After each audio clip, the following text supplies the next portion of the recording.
The 7 Habits of Highly Effective People Summary. Introduction. Everyone wants to succeed. What makes others successful and others not? What is success? While others may find financial success, they may also find that they are empty in other areas of life, such as in their relationships or personal effectiveness. Covey studied 200 years of literature and found that the concept of success has changed. Before 1920, success was based on character ethics like integrity, humility, courage, and so on, but now success is based on personality ethics like public image, attitude, and personality. You won't be able to take quick fixes to find true success. You will need to address the underlying conditions and allow yourself to undergo a paradigm shift, change yourself fundamentally, and adopt the 7 Habits of Highly Effective People. Chapter 1. Principles and Paradigms. The 7 Habits of Highly Effective People begin with looking inward and starting from the inside out. We try to create lives on social media that are meant to portray happiness and near perfection. We may find ourselves changing our appearances on the outside while struggling internally, considering that social media is a mere highlight reel of a person's life. Stephen Covey asks his readers to imagine what they would want in a world without everything. Will social media followers be on that list? Probably not. How can you improve your life by identifying these values? By improving yourself from the outside. You must dig deep into yourself and identify your habits and beliefs before you can change your life. The core of your character is the principles that guide you towards your goals. Perhaps your principles are related to fairness, honesty, and integrity. These are principles that guide our actions and lead to success, but selfishness and deceit can lead to failure. It is important to reflect on your core principles and determine if your character guide is working with nature or against it. We follow our paradigms to guide us in life like we follow a map of a city. A paradigm is a way of looking at the world. Our paradigms form everything we understand about the world. A person with a negative paradigm will view a rainy day as a time to be sad and a time to be angry, but a person with a positive paradigm will view a rainy day as a time to grow and provide sustenance for survival. Changing our paradigm is necessary to make lasting changes. We can change our behavior once we shift our paradigm. It is important to monitor your own paradigms so you can find out which ones are holding you back from reaching your goals. Stephen Covey was on the New York City subway one morning, and he experienced a paradigm shift when most people were resting or reading. A man and his children entered, suddenly disrupting the peace. Covey asked the man if he could control his children. The man, tired and frustrated, replied that he should do something. But they were all in shock after their mother passed away. Covey shifted from annoyed to compassionate with a desire to help. While not all shifts will be as dramatic as the one Covey experienced that morning on the subway, they can each make a powerful change in your life. This book will help you identify the qualities that make you who you are. You will be able to find your weaknesses and see your biggest problems from different angles once you identify your biggest problems. Changing your habits can improve your life. Chapter 2. Habit number 1. Be proactive. Imagine a book with no pages. What would you want your story to say? What would the book contain if you were to die today?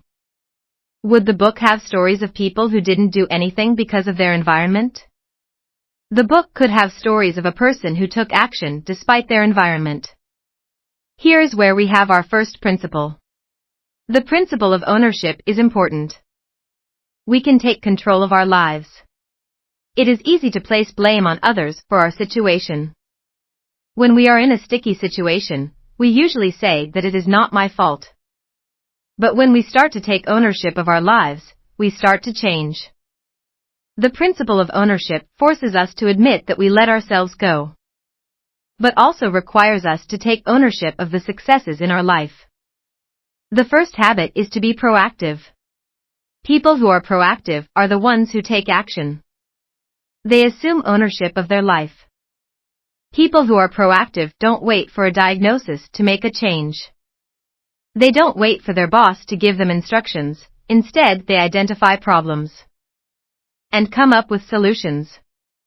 They listen to the people in their lives and don't wait for a fight to begin communicating effectively. Imagine a circle of concern to help you identify the difference between proactive and reactive people.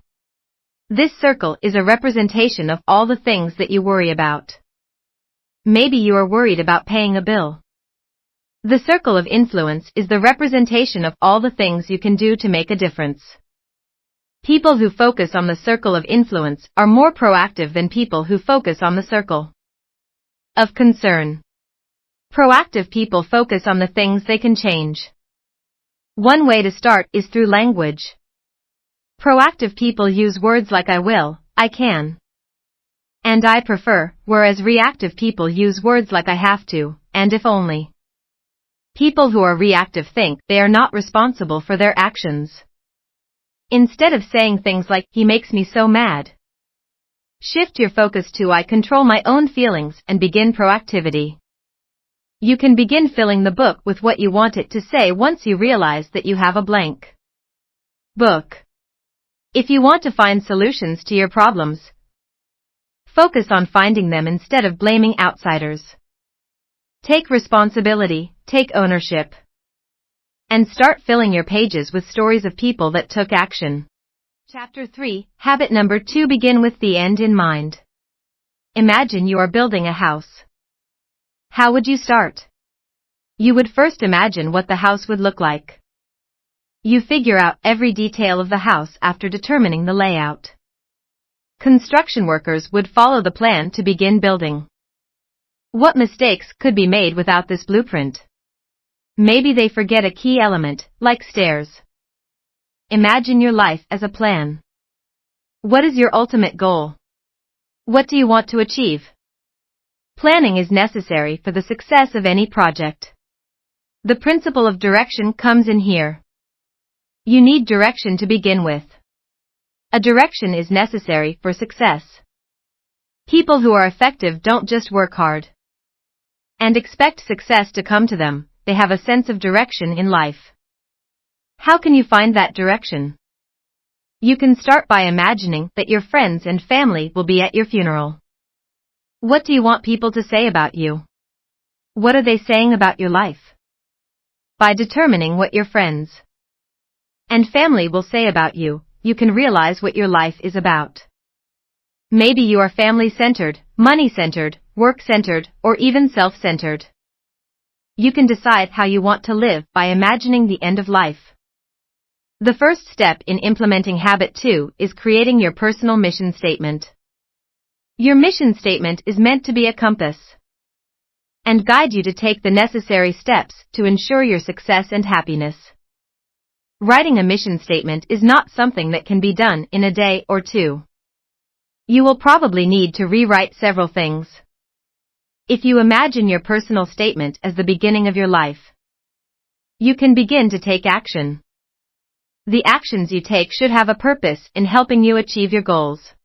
Chapter 4, Habit number 3. Put first things first. How can you live by your principles after you have determined your values? Put first things first. How many times a week do you schedule out, but then end up wasting time on unimportant things?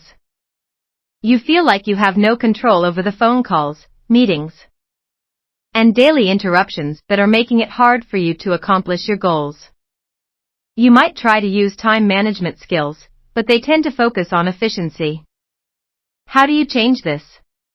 The most important tasks should be done first. Get to those tasks later if you put everything else aside. You might find it hard to decide which tasks are important and which are not. Covey has a tool that can help you figure that out. The time management matrix is more effective than a to-do list. The 2x2 matrix is created by categorizing your tasks into importance and urgency. There are tasks that are both urgent and important. This is more for tasks that are outside of our control and need to be dealt with immediately. A deadline-driven project or a house burning down can fit in this quadrant. There are tasks that are important but not urgent. These are the tasks that are most important to us and are the most critical. These tasks include planning for the future and building relationships. Take action that focuses on building upon the tasks you put into quadrant 2. If you want to improve your relationships, you should take the time to call a friend or family member instead of listening to music or watching a show. There are tasks that are urgent. These tasks interrupt our days by phone calls or meetings. If you find yourself responding to tasks that are based on the priorities of others, you will end up being more focused on yourself. This can lead to a number of consequences, like feeling like your life is out of control. There are tasks that are not important or urgent. These tasks include things like watching a whole series of a show on a single day, or scrolling through social media while at work. These tasks lead to a life of dependence and can cause people to be fired from jobs. Why focus on quadrant 2? These are tasks that are most important to us. They focus on building relationships and preparing.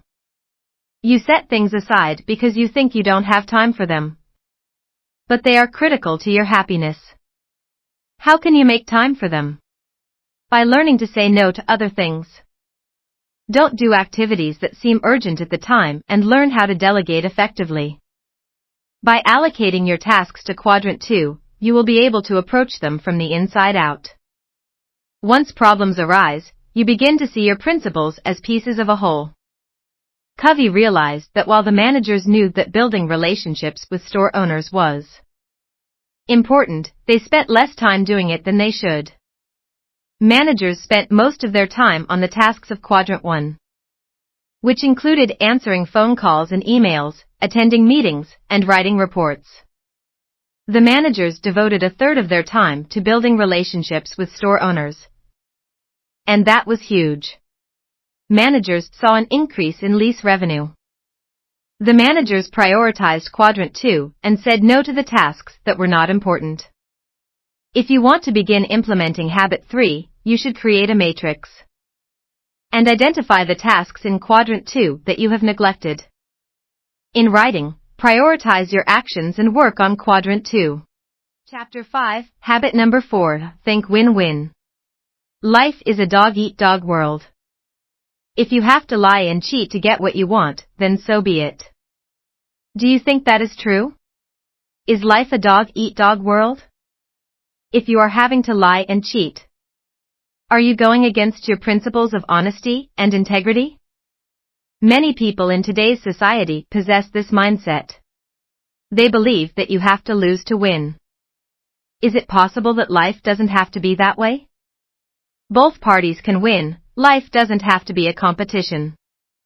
By creating a win-win mindset, you can begin to build interdependent relationships. Changing your paradigm of human interaction might be a result of adopting a win-win mindset. Covey explains 6 different paradigms. The win-win paradigm is where both people win. Problems can be solved by creating a solution that is in the best interests of both parties.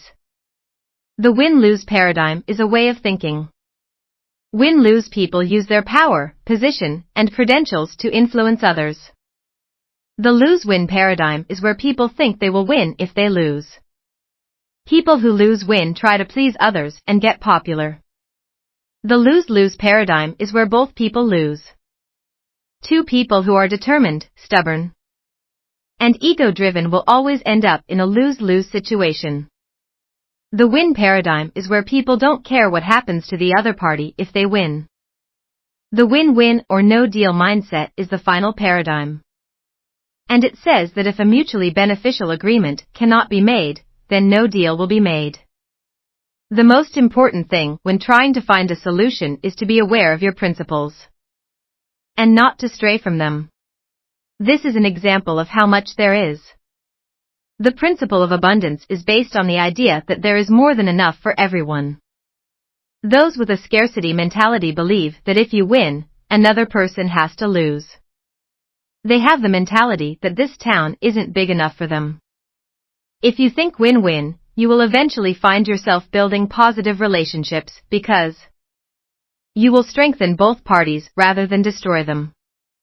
A good way to start thinking about how you can implement this mindset is to identify a relationship that you can use to win.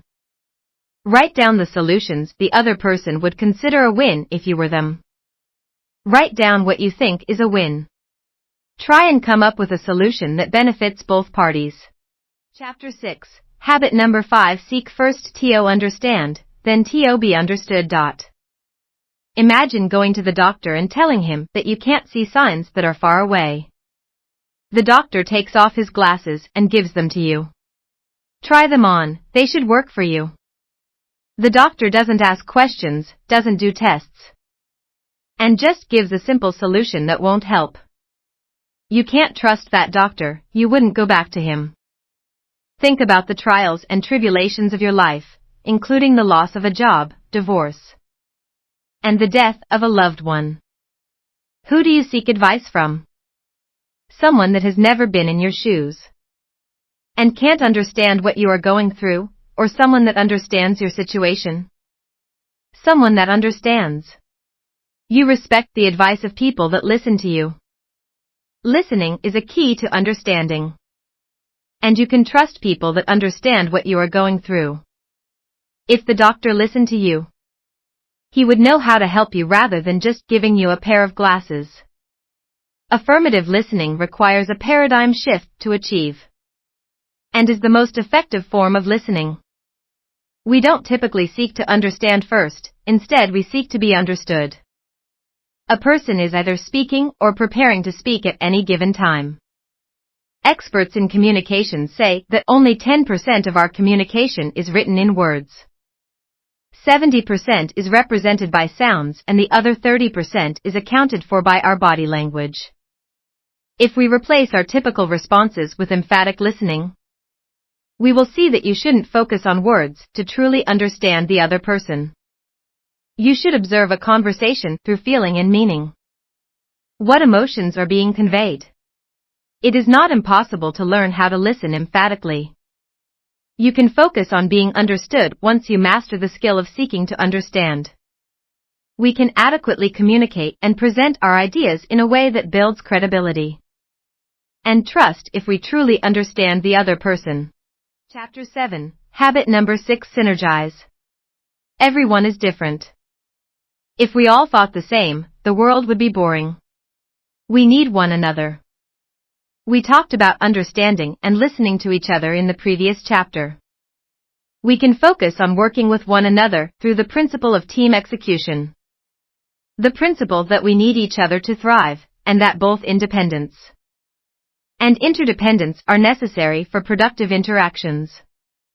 Understanding and valuing the differences of another's perspective creates an opportunity for synergy. If each individual remained independent, the combined value of the individuals would be less than if they were. Two heads are better than one. Each person has something that can benefit the greater good. You can open yourself up to new opportunities with the help of synergy. You can listen to one another's differences and come together to tackle a shared challenge with the help of synergy. How can you begin to work with your team? Think about win-win situations while trying to understand others around you.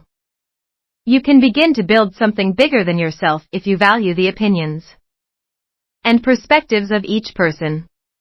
A great movie isn't created by one person. Lord of the Rings and Star Wars are movies that you should see. The movies would never come to life without the team of creators, designers, writers, and more. Each team member has their own strengths that they bring to the table that benefit the project as a whole. By understanding the differences between people, you can begin to create something bigger than you could on your own.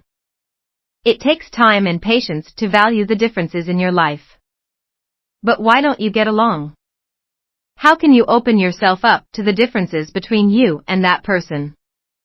Start by creating a list of people you don't like. Pick one person and see how their views are different from yours. How can you find synergy between your perspective and theirs? How can you be more confident about their differences? Chapter 8, Habit number 7. Sharpen the saw. Chefs use their knives every day and they make their knife dull. Do they buy a new knife after throwing the one they already have away? They make it sharper. We have to sharpen ourselves as well.